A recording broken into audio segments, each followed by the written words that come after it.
Let's move on to another story on the front of the Sydney Morning Herald.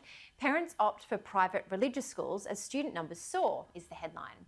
Enrolments in private schools have grown by 35% over the past decade, fuelled by a surge in student numbers in Islamic and Christian schools.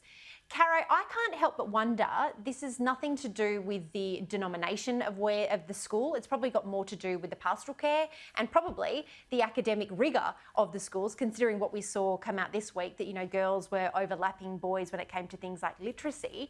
It doesn't surprise me, but what does surprise me is that a 35% increase over the past decade, where apparently cost of living is creeping in, could be quite alarming for what lies ahead for those children, that parents that may not be able to afford those fees in the coming months.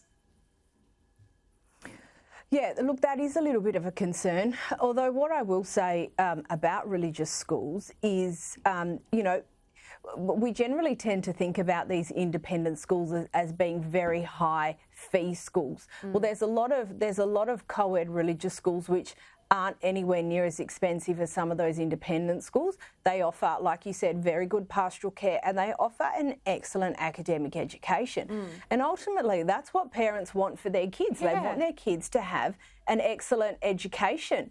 And the thing is, we talk about funding for education.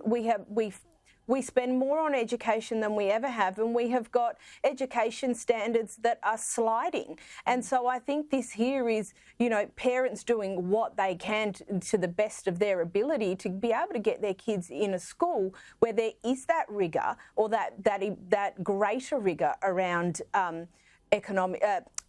academic performance, because a lot of those schools they rely on having good results to be able to advertise or sell themselves to the next lot to get more children in. If they're not performing, parents are just simply not going to send those kids to those schools. Yeah, indeed.